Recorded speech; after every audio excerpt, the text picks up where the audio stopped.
including a link to the webinar recording on your registered email IDs.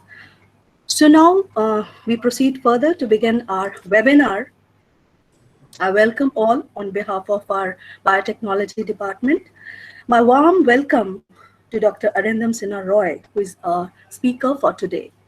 Dr. Roy is currently working as postdoctoral researcher in the microbiology department at School of Natural Sciences and Ryan Institute at National University of Ireland, Galway. His work focuses on biological removal of selenite and salinate from wastewater and their recovery as selenium nanoparticles and synthesis of metal selenide nanoparticles and their application in photocatalytic reactions. He completed his PhD from IIT Guwahati, India in the year 2018. Prior to that, he received his MTech degree in environmental engineering from NIT Karnataka, Surathkal. His research interest includes bioenergy, environmental biotechnology, nanoparticle synthesis and their application, waste to energy conversion, waste water treatment, bioreactors, and algal bioprocesses. So over to Dr. Roy for today's presentation. Thank you, ma'am, for introducing me and to start this presentation. So today's my topic is mainly focused on biological treatment of selenium containing wastewater. And part of my research, what I did during my PhD in IIT Guwahati, as well as what I am currently doing here, I will be presenting them. Initially, for introduction, if we want to start with why we are more concerned about selenium, we should know. So selenium is a known pollutant. It's known as chalcogen along with sulfate and tellurium. It is part of group 16 in periodic table, and it has quite similar properties like sulfur and tellurium, and all three of them together are produced by same type of industries and causes similar environmental hazard and pollution towards the environment as well as human beings as well as plants and other animals. So they have similar type of properties. However, selenium, though there are a lot of work on sulfur containing wastewater, selenium and tellurium is largely neglected because they are not that widespread, and based on their geographical locations, these pollutions are mainly found in certain areas of the world, so it's not that widespread. So that's why this has been mostly ignored. However, now a lot of research work is coming up in this to treat or remove selenium from wastewater. So selenium has predominantly 4 states. So that is selenate, that is selenium 6, selenite, selenium 4.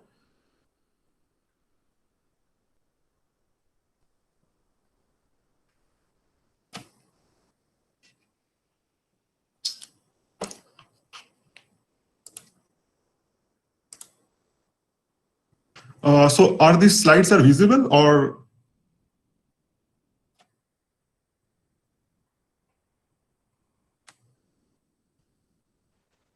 Actually, your slides are not visible. Your slides are not visible.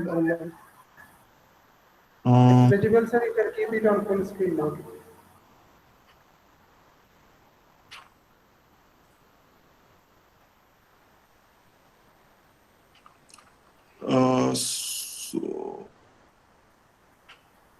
But it's already shared. So do I do like full screen mode or something? Yeah. Yes, full screen mode. So now it is visible? Yeah, it's better. Okay. So I was talking about mostly on like different states of selenium in the environment. So they exist in 6, 4, selenium 0 and -2, that is selenite state. However, this selenate and selenite, that is 4 and 6 states, are more known to be toxic compound because they are water soluble, they are not degraded very easily, and they get very easily bioaccumulated into plants and animals and causes long-term toxic effect on their health and widespread hazardous effect has been observed due to these two pollutants. However, when they are converted into selenium 0, which is a more stable and non-toxic compound and it's not water soluble, that can be easily recovered or removed from wastewater. So most of the wastewater treatment systems, their target is to convert these two compound into selenium 0. And selenium,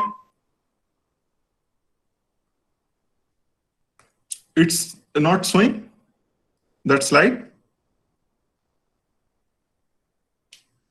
It's showing, sir, it's showing. You can continue. Yeah, it's showing. Oh, okay.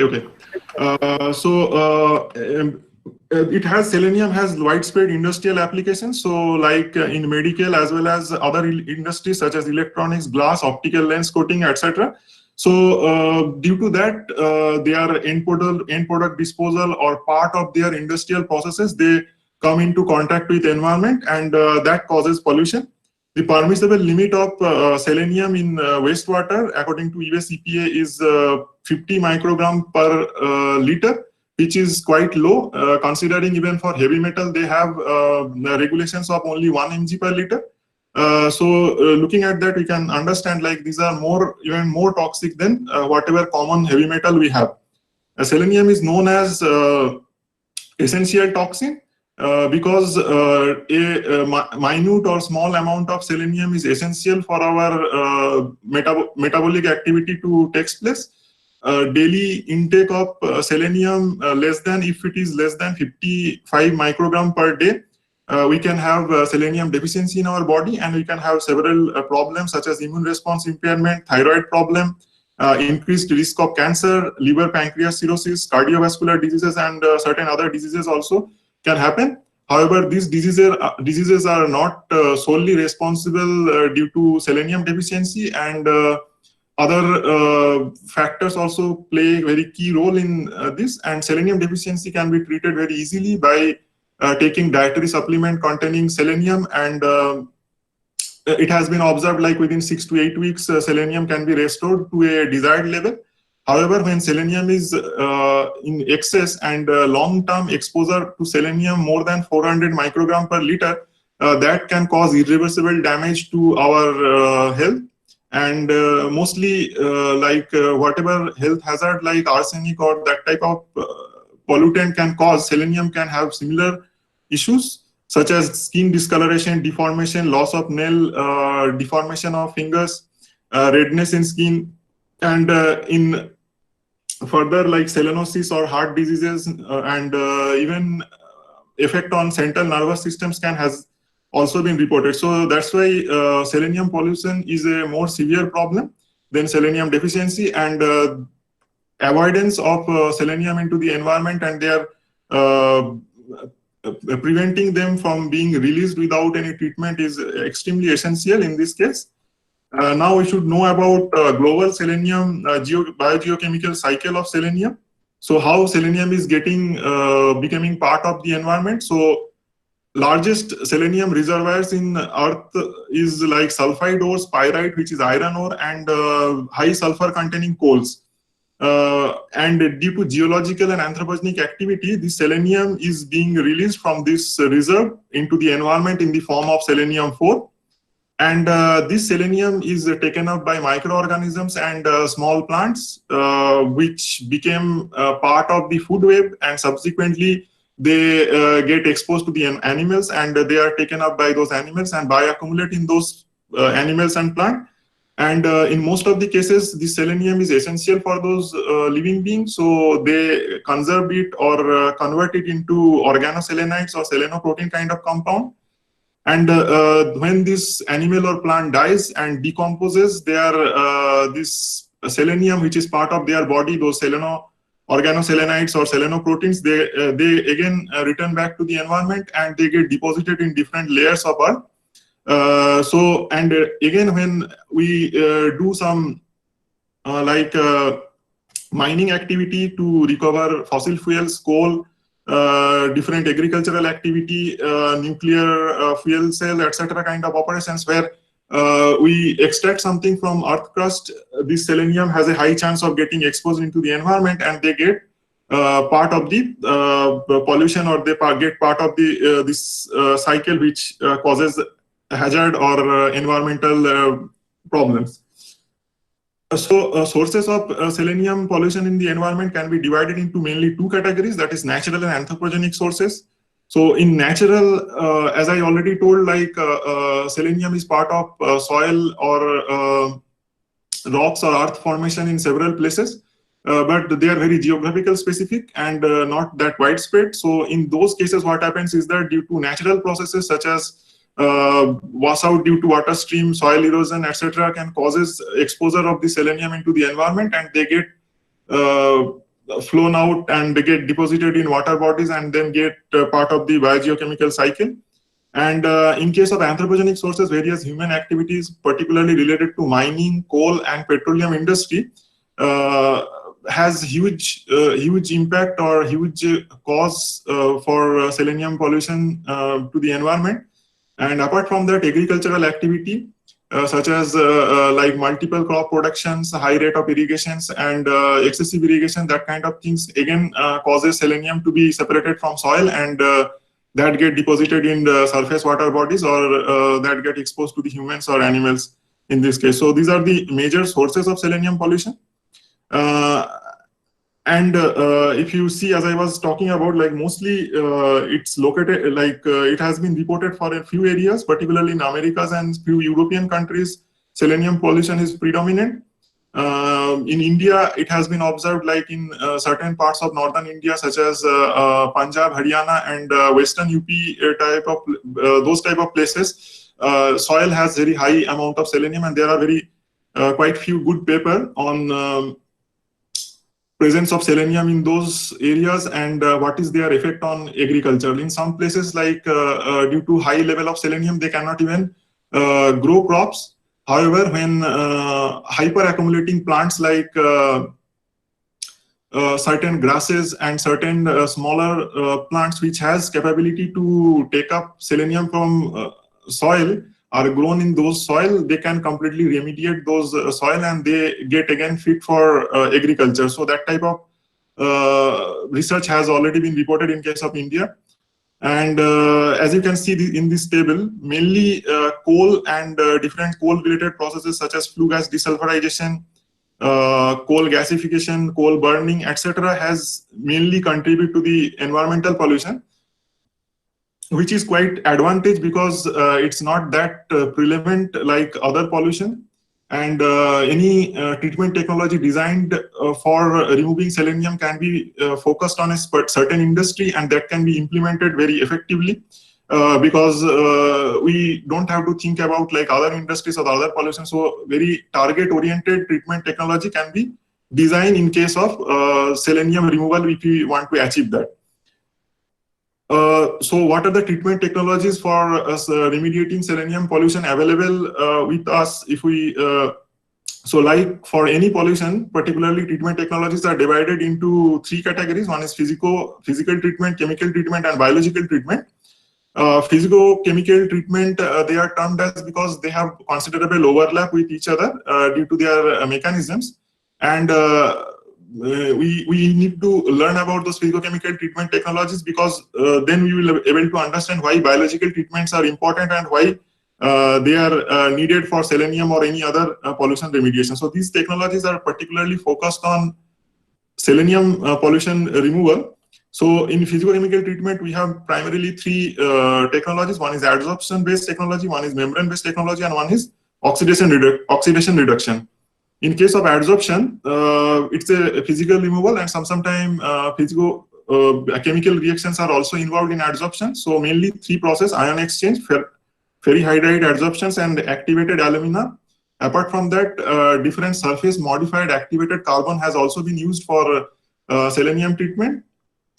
In membrane process, nanofiltration and reverse osmosis has been used. However, nanofiltration is a very costly technology, and the membrane get exhausted very quickly, and you need to again purchase or regenerate these membranes very frequently. So they get like cost become very intensive. It's an intensive cost involving process. And other than that, oxidation reduction reactions where selenite and selenite can be converted into elemental selenium using zero valent iron ferrous hydroxide treatment, or electrocoagulation where you add a solute as well as you apply some electric energy in order to convert it into insoluble form, and then they get removed. So major advantages of these physicochemical technologies are that they are very highly effective. They can be treated, used for large volume of wastewater. They can be treated for high pollutant concentration, even 20 or 10 gram per liter of selenium. Even if it's present, it can be treated using this method. However, they are not that effective if you have very small amount of pollutant. It won't be economically feasible to achieve treatment efficiency as well as have a cost like a low cost process. It is not a very low cost process, and they involved large toxic compounds. Like we need to get involved in that type of processes, and they generate a lot of toxic sludge, so which need again secondary disposal, and if properly not disposed, and they can come back to the environment again, and that can cause another secondary pollution. So due to this type of systems, like researchers have currently focused on various biological treatment technologies. Biological treatment technologies have very wide public acceptance because of it's a low cost process. It's a very low cost process, and it has it is mostly known as a very green and sustainable technology. And any type of industry like biological treatment process can be implemented in those, and they are not very specific to any pollutant. They can be like multiple pollutant can be treated using biological methods. So in biological method, we have plant, bacteria, fungi, algae. All four can be used in different capacity for different target pollutant. I won't be talking about mostly on plant and algae because they are not in my research areas. What happens in that in plant and algae, mostly it's a assimilatory kind of reduction of selenium happens in this process, where this plant or algae convert selenium into organic form, and they store it inside their cells, and it's mostly known as biofortification.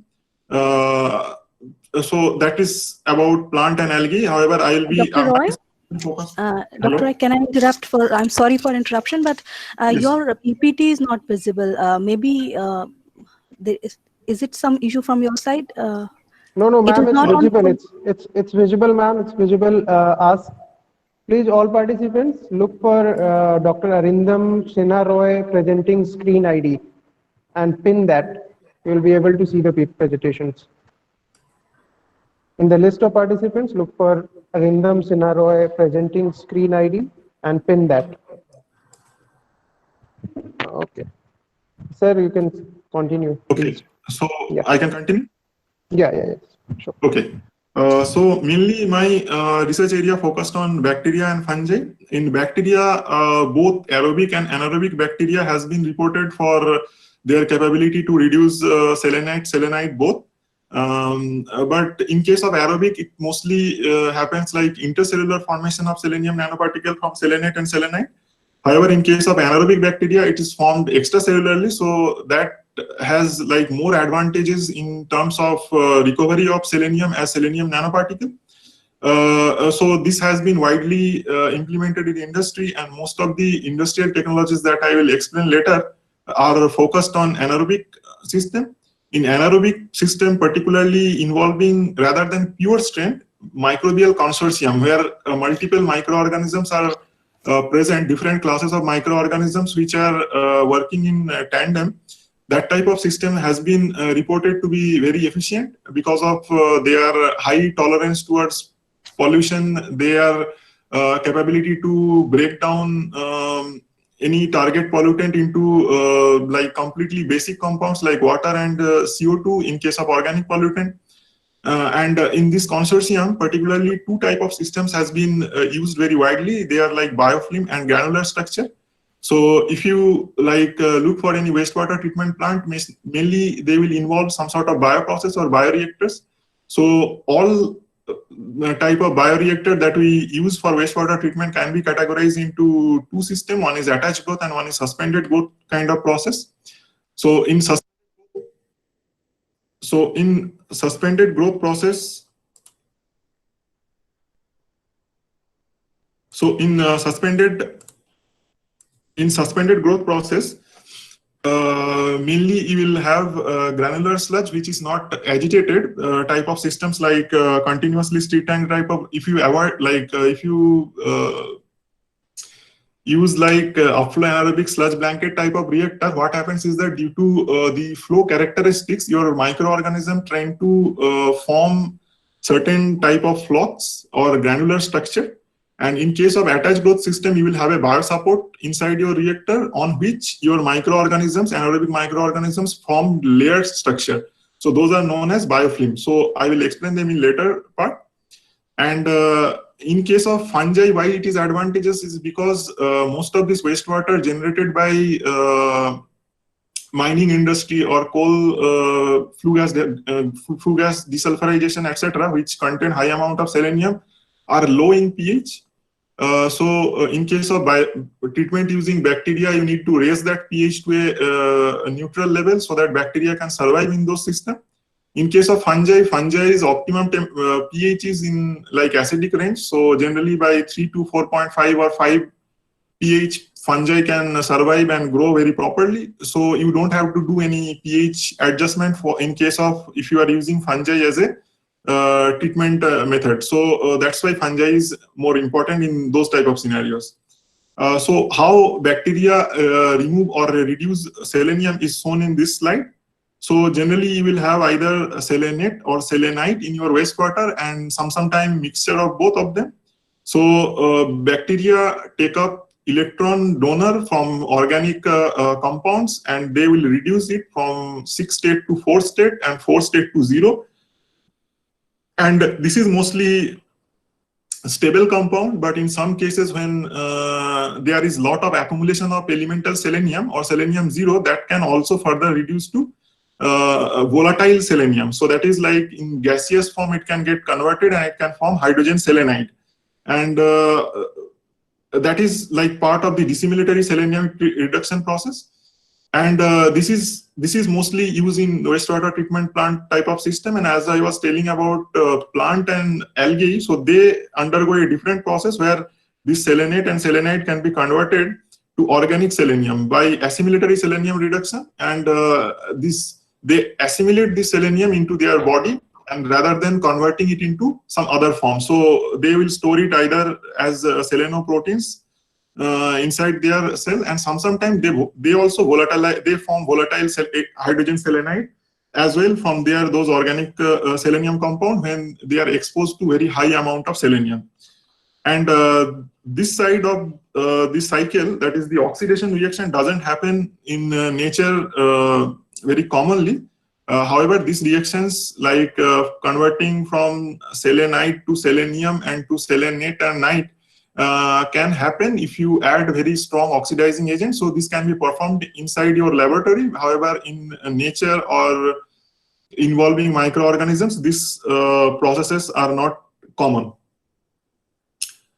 And we are mainly concerned, as I told you, about dissimilatory selenium reduction. So in dissimilatory selenium reduction, what happens is that selenium nanoparticles are formed. So this is the mechanism of selenium nanoparticle formation. So what happens from environment, selenate or selenite is taken up by these microorganisms inside their cell. There are a certain transporter involved in this process, and mainly these transporters are sulfate transporter, as sulfate is one of the essential nutrient, and sulfate and selenite have similar structure. So they cannot distinguish among themselves in between both of this, and this sulfate transporter can take up this selenate or selenite inside cell, and it get reduced to elemental selenium by enzymatic process. These enzymes are known as selenite reductase enzyme, sulfate reductase enzyme, and nitrate reductase enzyme. So these three classes of enzyme has the capability to reduce selenate, selenite into selenium, and this can happen inside periplasm sometime or inside the cytoplasm of microorganisms. And once they form elemental selenium, so they get like selenium nuclei is formed, and that nuclei get deposited with furthermore with as more amount of selenium is reduced, and they get deposited over each other, and they form small spheres, and that sphere gets stabilized using some type of bacterial protein, or in case of extracellular synthesis, by extracellular polymeric substances produced by this bacteria. So they get stabilized, and they form perfectly spherical shaped nanoparticle. And in case of intercellular nanoparticle, they are retained inside cell, and in case of extracellular nanoparticle synthesis, they are often excreted outside of the cell. And apart from that, extracellular nanoparticle can be synthesized using extracellular enzyme as well. As we know that different microorganisms even produced extracellular enzymes. So rather than taking up inside their cell, they can be reduced completely outside. And in those type of processes, what happens is that generally a metal is involved. So if you have heavy metal along with selenium, so they reduced it together and they form metal selenides. So they are another classes of nanoparticle, and sometimes they are known as quantum dots because of their very small size, and they form like 10 to 15 nanometer size nanoparticles, and they have very good photophysical properties. Like if they hit by a light, they emit another wavelength of light, and that has been used for imaging technologies, or that has been used for like biomedical applications, and that type of stuff has been studied, though I am not I haven't done any research on this area. Mostly my focus is on to convert selenate and selenite into elemental selenium nanoparticle. And why these elemental selenium nanoparticles are important, because they have very widespread application throughout different industries. In agriculture, they can be used as a biofertilizer, and they can be used to produce the selenium-rich crop, which has certain health values.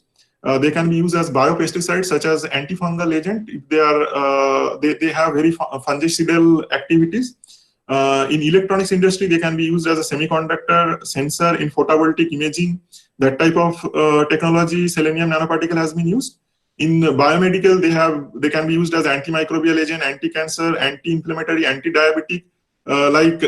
Generally, selenium is already been used for these purposes, and when we use nanoparticle, they are found to be more effective because they have more activity even at smaller concentrations. So that has been found to be another one critical application of this technology. And in environmental application also, the selenium nanoparticle can be used for absorbing heavy metal. It can be used to remove dye.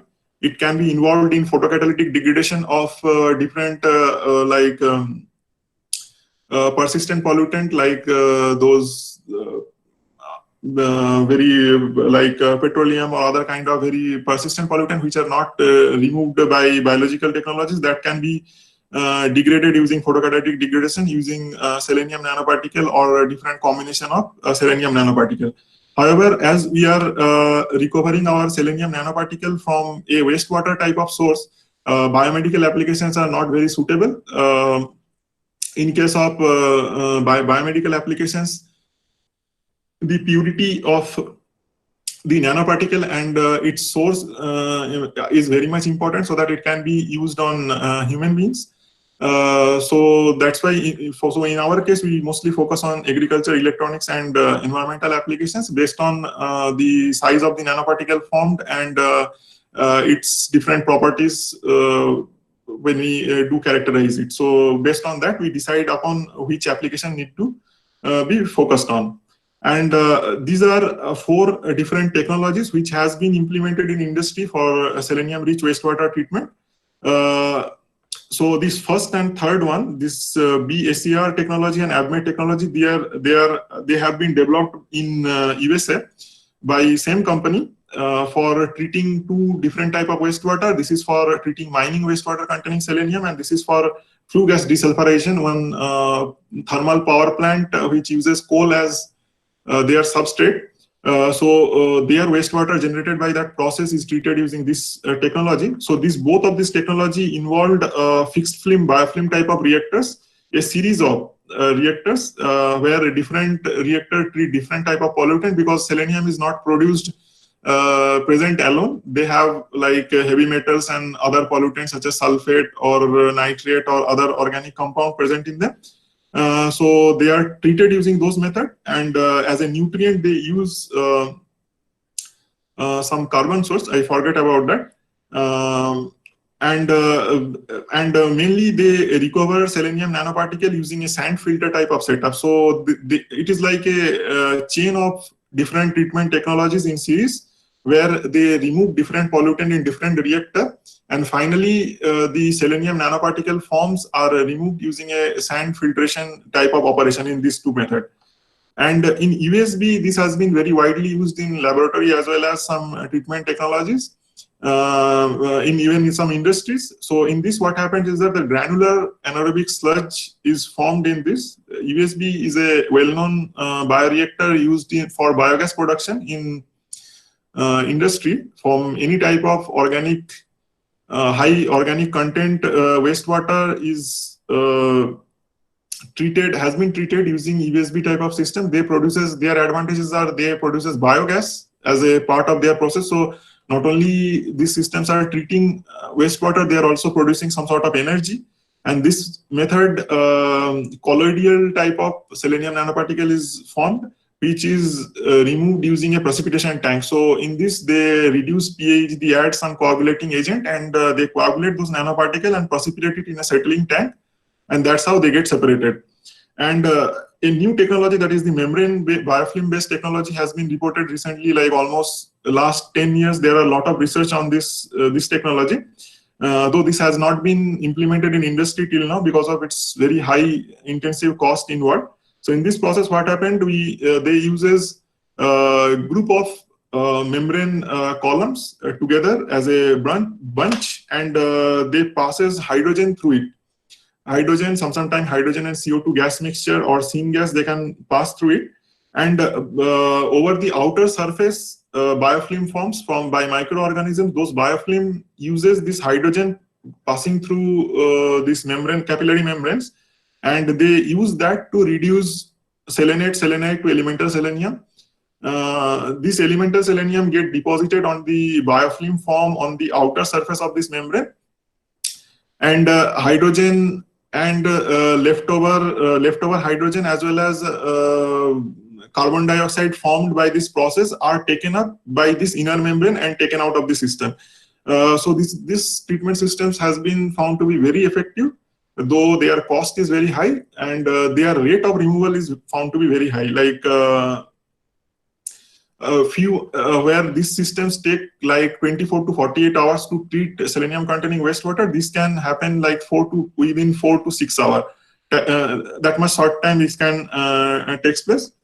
And other advantage is that there are no residual pollutant in this type of system, because mostly everything is accumulated inside the biofilm, and the substrate used is completely gaseous, so that can be taken out of the system. And even if there are high concentration of hydrogen left, that can be used for other purposes, for energy, or that can be recycled back into the system for treating like next batch of pollutants. So that is the major advantage of this system.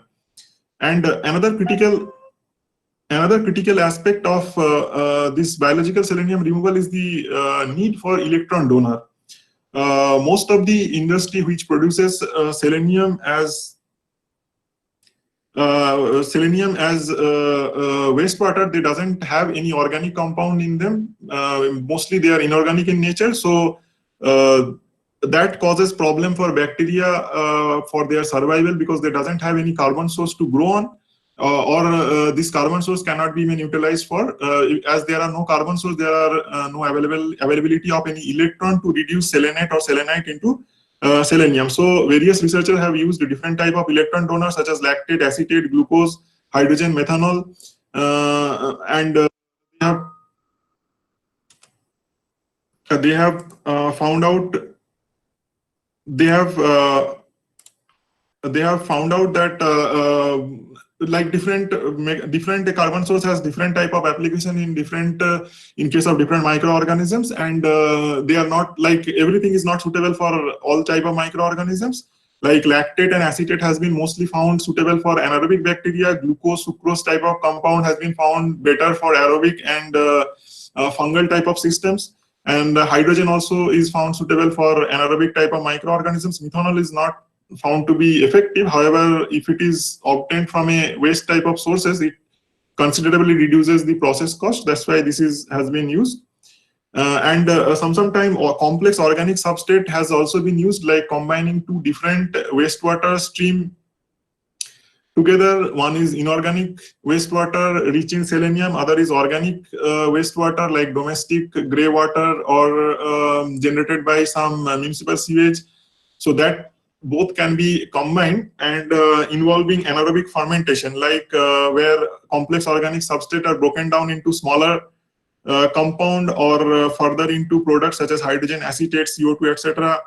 can be utilized, and all of these byproducts as well as their end products can be used by different classes of microorganisms for reducing selenite and selenate. And this reduces cost considerably because we are not using any pure compound, rather than we are using a wastewater which is almost freely available, and we are treating two different type of industrial wastewater simultaneously using this type of method. And now I will like to talk briefly about my own research, what I was doing previously. So as you saw in that different treatment technologies that are available for treating selenium-rich wastewater involved generally 2 or 3 different bioreactor setup. And because in most cases, selenium nanoparticle that is formed cannot be recovered in a single reactor system, and that need to be separated in a separating tank or a sand filter type of setup. So the idea of this reactor comes from some chemical reactor where inverse fluidization plays a key role in removing as well as recovering selenium nanoparticle in a single reactor system. So in this reactor, what happens is that your biosupport will be will have less density than water. Generally, they are made up of plastic or foam type of material, which float on top of your reactor, and biofilm or biomass anaerobic bacteria grow on this biosupport, and wastewater is introduced from the top of the reactor, and due to the flow of this liquid from top to down, this fluidization in the biofilm bed takes place, and that get expanded, and this mixing causes bacteria to come into contact with selenate or selenite, and that reduces it to elemental selenium, which agglomerate and form larger size float and get settled at the bottom of the reactor, which has a conical shape, and from there provisions for withdrawing selenium nanoparticle from the reactor is possible.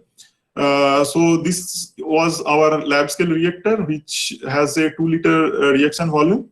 And as you can see, like selenium nanoparticle has a very typical orangish red color, and it is visible by your normal eye, and you can recognize if there is formation of selenium nanoparticles. So after operating the reactor for more than 120 days, almost entirety of the reactor was completely filled with selenium nanoparticle, and there are very thick layer of nanoparticle which accumulated at the bottom of the reactor, from where they were recovered, they were characterized, and their properties were determined, and that's what. And almost that reactor performance was very high. It has more than 90% of capability to remove selenium from wastewater, and as well as with around 50 to 60% of recovery of selenium nanoparticle from this reactor was achieved. And these are the TEM images of those nanoparticle formed. These are mostly extracellularly formed nanoparticle. As we already know, in case of anaerobic bacteria, mostly extracellular nanoparticles are formed. They were spherical in size, as commonly found, and their size was 80 to 150 nanometer and spherical shape. And they are selenium nanoparticle that was confirmed using XRD. These two characteristics peaks are mainly belongs to elemental selenium. So that's it. And these are not my results. These are taken from one of my senior. So I just wanted to show you like how does actually it looks when selenium reduction takes place by granular sludge. These are microorganisms which has formed anaerobic granules like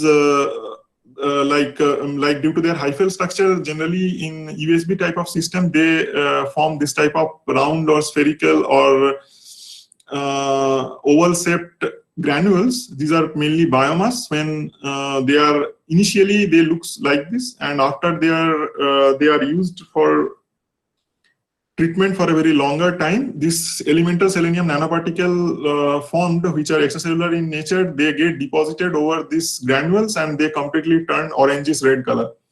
And these are same images for the same, and you can see like all these nanoparticles which are deposited, because these white arrows are mostly showing bacteria and anaerobic bacteria, and these black arrows which are showing granular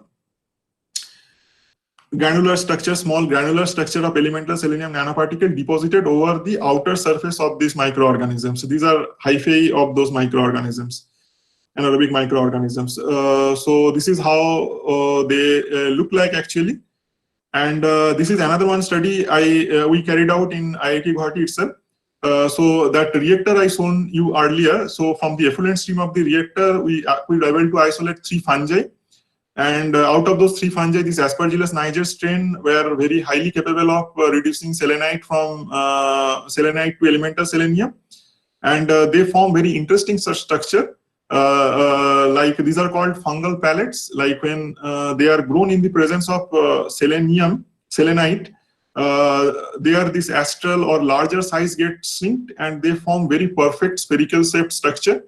And they produces completely intercellular nanoparticles. So your wastewater, your treated wastewater is completely free of any nanoparticles. So if any target of any industry is not to recover elemental selenium nanoparticle rather than completely remove, so this fungal technology is very much suitable for such type of method. In this case, your wastewater is completely treated and it's colorless. There are no nanoparticle present in your wastewater. However, fungi itself turn red because of this presence of elemental selenium nanoparticle inside their cell. And if you want to characterize them, you need to lyse those cells, and then only we could able to release those nanoparticle and then characterize them. So these are 10 images for the same, and these are, you can see the intercellularly located nanoparticle inside fungal hyphae. And these are like higher resolution of the same. So coming into conclusion for this presentation, biological removal provides advantages as we understand from the whole presentation, that this is a low cost process, its scalability is very good. They can be implemented even from lab scale to industrial scale. And it lack any formation of toxic sludge, which is common in case of chemical method. And it has ability to convert selenium into recoverable form, that is in the form of selenium nanoparticle. And major advantages of this recovery of selenium nanoparticle, it has very widespread technical applications in a wide range of industries such as agriculture, environmental, biomedical, and electronic industry. However, major challenges for this biological treatment system for selenite reduction is that improvement of this efficiency is still needed, particularly with the aspect of simultaneous removal and recovery, like designing of different bioreactor or bioprocess system where it can be removed or recovered more efficiently. That type of technologies are still needed. Another challenge is to consider the real wastewater type of conditions, such as low pH, low temperature, or high volume kind of wastewater, how that can be treated using biological method. That is another one challenge. And the selection of suitable bioreactor, particularly if we can perform a single reactor type of system where removal and recovery is simultaneously can be achieved, that type of reactors will reduce the process cost, as well as footprint of the wastewater treatment also will be very much less. So those are the challenges for future research, and that can be taken up by other researchers probably. So I would like to thank everyone for attending this seminar. Also, I'd like to thank Sanjay and team from Biotech Department, IMS College of Engineering, for inviting me to give this talk. And thank you all for having listened this talk. So if you have any question, you can ask probably. Yeah, now it would be, we will be taking the questions from audience. So you can either type your questions on the chat window, or you can unmute yourself and you can ask directly also. But after asking, you have to mute yourself. So meanwhile, people are writing questions. Thank you, Dr. Roy. Yes. Thanks for directing our focus on selenium containing wastewater, its biological treatment, and its application in various fields. As selenium is used as a raw material in various industries, it has proven to be toxic effect on animals and aquatic life and humans. So its biological treatment, apart from other kind of treatments, can prove to be really fruitful. So thank you once again. Meanwhile, we have got some questions on the chat window. So let's take the questions, sir. Here, I think we have one question from Bableen Kaur. Can we form superbugs like designed organism to reduce concentration of selenium in biological systems? There are some processes, but generally most of the organisms anyway, they have natural ability to reduce selenium. So that's why people doesn't go for these genetic engineering type of processes. Like that is completely unnecessary, because already naturally whichever microorganisms we have that are isolated from soil or from wastewater treatment plant, they have the capability to reduce selenium. So generally genetic engineering aspects are not carried out, but still you can do it. Yeah. Yeah, thank you. Another question that we have is just a second, from Aishwarya. Sir, is it possible to treat the selenium containing wastewater using locally available aquatic plants like water Yes, hyacinth? there are floating plants, some Lamina minor, I think that scientific name, it has been used, like extensively it has been used. It's a duckweed, I think. So, and even water hyacinth, I have seen one paper which has been used for treating selenium containing wastewater. It has been reported, yeah. Right, she was asking about the same. Second is there any alternative way, Rupak Raman, sorry. Yeah, alternative way in the sense? Rupak, if you have, can you further explain your question? Okay, meanwhile, we'll take another question. Meanwhile, he writes. Another question is, what about the membrane transporters like sulfate transporters, and which kind of bacterial strains you had for biological treatment? I use generally not like pure strain. I have used Rhodococcus and like Pseudomonas type of strain before previously, but they are not that suitable for bioreactor type of application. So in case of bioreactor, we use consortium, like anaerobic sludge taken from wastewater treatment plant or anaerobic digester. They are very efficient and can be effectively used for treatment. Okay. Another question. Sir, Deepak Sharma has asked a question. Sir, is it possible to treat the selenium containing wastewater using locally available? Yeah, so I think we have taken the questions using locally available aquatic plants. So the question has already been answered. What are the various other methods apart from biological one to treat selenium-based wastewater? That is. Yes, I already mentioned them. I think adsorption, membrane process. Yeah, so there are other type of things are there. Yeah. Right. Correct. So this has been also taken. Another question is, what are the other methods to treat same question? So I think if you have any other question apart from the questions that has already been taken, so please you can write down on, as I've told you, you can also unmute yourself, and if you want to ask directly, you can also ask directly. Arpita ma'am, you can unmute yourself and ask the question.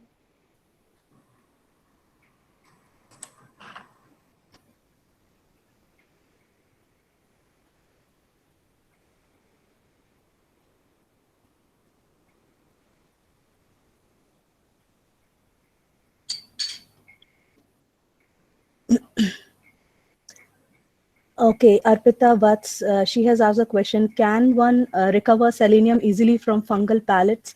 If not, then disposal of fungal mass could be a problem. Yes, that is a problem, and generally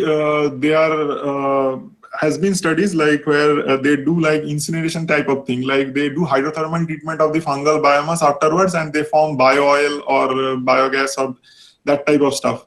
Like they completely incinerate it using high temperature thing. So other way, it's not easy to recover. Like you need to lyse that cell, and for that you need like high intensity sonication to lyse that cell, and then centrifugation you can do, and that way you can recover selenium nanoparticle from fungi. Okay. We have got another question from Adit. He has asked, like, have you used the recovered NPs for another application? Yes, generally in our lab, one PhD student is using that for heavy metal removal. So, and dye degradation by photocatalytic method is also tried, but that didn't work out very well. So just heavy metal removal using selenium nanoparticle adsorption, some students are doing. Yeah. Okay, another question we have got, Nirjan, like any points related with microbe assisted phytoremediation? Yeah, in phytoremediation, generally microbes also play a very huge role. Like those soil microorganisms associated with root helps like plant to take up those selenium from environment. And in one study they have done, what it is that they have found out even endophytic bacteria, like bacteria present inside plant tissue, they also play a huge role in selenium conversion. Like plant just take up selenite, and then it's converted by bacteria inside plant. So that type of research has also been done by other people. Okay. We have got another question from Priyaranjan Kumar, like, is any pre-treatment techniques have effect on selenium wastewater? It will be there, but selenium generally is present in very low concentration. So generally they don't do any other pre-treatment to remove selenium from wastewater. But what they do is they increase the pH so that bacteria can utilize it. So generally it will have a low pH. So you will add some NaOH or something in order to improve the pH to a neutral level, and then that can be utilized by bacteria. So that type of thing is done. Okay. What are the general methods used to remove selenium? This question is asked by Kiran. Yeah, that is I What already are the general methods used to remove chemical, selenium? So biological, all type of I methods think has again been. we have already taken that Yeah. non-biological treatments. Yeah. Any other question? I think general methods we have already taken. Yeah. Methods other than biological treatment, I think you are talking about. So Yeah. this we have done. Any other question? So all the participants, please, this is a request from us. You can fill the feedback form. There is a link given in the chat window, and that has been shared by Mr. Priyaranjan Kumar. You can click on the link and please fill the feedback form. You will also receive a certificate at your email after filling the form. So I think there is no more question left. Let me check once again. Okay, there is one more question from Suraj. Like, sir, what details have you got from selenium nanoparticle characterization? Characterization, actually, like a lot of details has been observed. Like if you do TEM, you can understand its structure, and its crystallinity can also be understood. And EDX is done to identify that it is selenium or any other compound are also present in that. So elemental composition can be known. And FTIR has also been done in order to understand the reducing and stabilizing agent for the selenium nanoparticle, that what are the molecules present on its surface. So from there itself, it is decided, like it was found out that mainly extracellular polymeric substances are responsible for coating these nanoparticles. So that type of characterization, and you can like go on and doing like several other, like its zeta potential can be known to understand if it is colloidal or what is its nature, how much stable those nanoparticles are, and other thing like can also be done. Like lot of technologies are available by which you can characterize it. So Yeah. Yeah. Pari has asked a question like, can we get presentation of the recording session? So I think we have already told you, like we will get all the details, all the presentation and everything after the presentation is over on your email ID. So this is something somebody has asked, like, can I get Arindam sir's email ID? So I think we will definitely share. Yeah. We will Google, I think definitely you'll share. get it. It will be there in university website, maybe. Yeah. Right. So any other questions? I'm waiting still for the questions. Hope everybody has filled the feedback form. We will upload everything on our YouTube channel on BTech Biotechnology, IMS Engineering College. Okay, one more question. Pooja has asked, sir, among all the methods that you have mentioned, which method will you suggest is the best method? So the best It's method. depend upon actually industry, like what is your main purpose. If you have a very large volume and if you want to spend more and you doesn't have any cost related problem, then physicochemical method will be ideal, but biological method can be implemented for low volume wastewater, low concentration of wastewater, if your wastewater strength is low.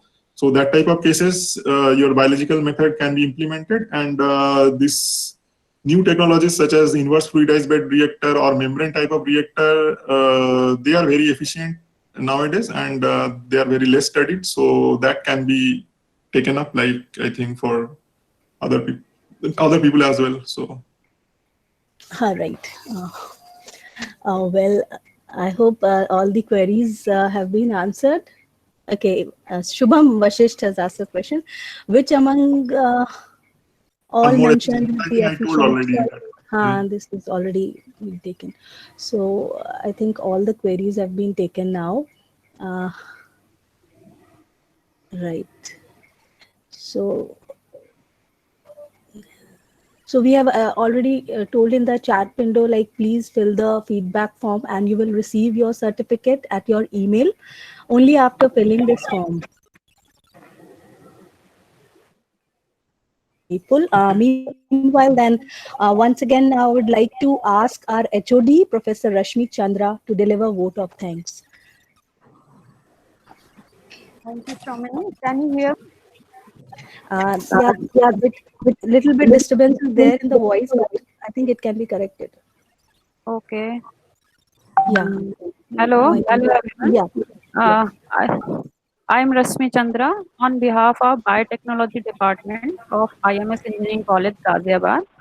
Extend a very hearty vote of thanks to Dr. Arindam Sinha Roy for delivering a wonderful talk on biological treatment of selenium in wastewater. I am very sure everyone must have gained knowledge on the topic.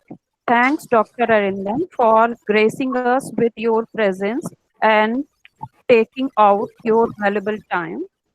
I appreciate the delegates from different states, students, professors, and the faculty members of our department for arranging such a informative talk. Also, I would like to extend my special thanks to Ranjan Kumar and Mr. Sanjay Kumar. As no program can become successful with a single person, so I extend my big thanks to our entire department, including our bright students and each and every faculty member for their support and for making this a successful event. Thank you. Thank you so much for everything. Thank you all. Thank you, I think. Thank you, Arindam. Yeah, thank you. Thank you, everyone. Thank you, sir. Thanks for such an informative presentation. And on behalf of all the participants in the chat window, I convey my thanks to you. Thank you. Thank you to all of you. Yeah, thank you. Then we'll log off, I think. Yeah, thank you. Yeah.